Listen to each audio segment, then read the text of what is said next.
Basic solution है Na2HCO6 का, ठीक है। उसके बारे में दे रखा है कि ये पावरफुल ऑक्सीडेंट है, मतलब कि ऑक्सीडाइजिंग एजेंट है।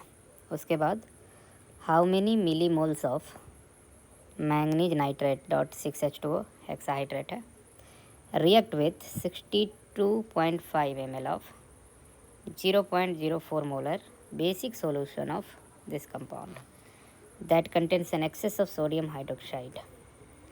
उसके बाद बोला है कि अगर product includes xenon and sodium permanganate, ये आपको दे रखा है, ठीक है। देखो बहुत ही आसान है, जो नेट रिएक्शन है ना उसको पहले लिख लेते हैं। रिएक्शन में क्या है, Na2 है HCO6, यहाँ ऑक्सीडेशन स्टेट अगर जीनोन का निकालना चाहे आप तो आएगा +8, है ना। यहाँ पर मैंगनीज है +2 में, ये ऑक्सीडाइज हो रहा है +7 में, है ना। मैंगनीज पर मैग्नेट बन रहा है और ये रिड्यूस हो जा रहा है 0 में। तो इसका अगर बैलेंसी फैक्टर देखें ना तो 8 से 0 में जा रहा है तो इसका हो जाएगा 8, और इसका अगर देखें तो 2 से 7 में जा रहा है तो इसका हो जाएगा बैलेंसी फैक्टर 5।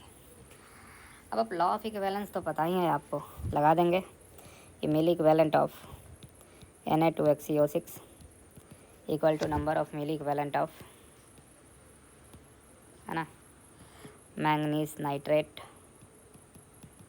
ठीक है। अब इसके बारे में क्या दे रखा है, 62.5 ml ऑफ 0.04 मोलर, है ना।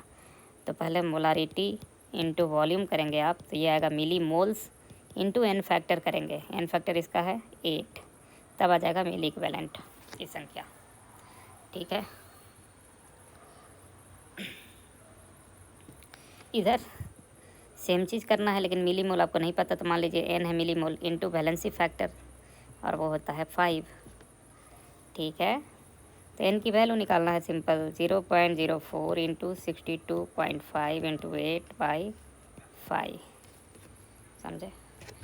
तो सिंपली कैलकुलेट कर लीजिए, कैलकुलेटर यूज़ कर रहा हूँ मैं, है ना। तो है 0.04 इंटू 62.5 इंटू 8, ये टोटल 20 आ रहा है, डिवाइडेड बाई 5 करेंगे तो आंसर आ जाएगा 4।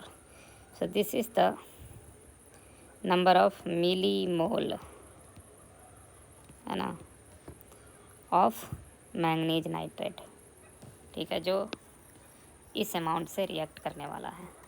So that's the final answer. Please like share and subscribe the channel. Thank you.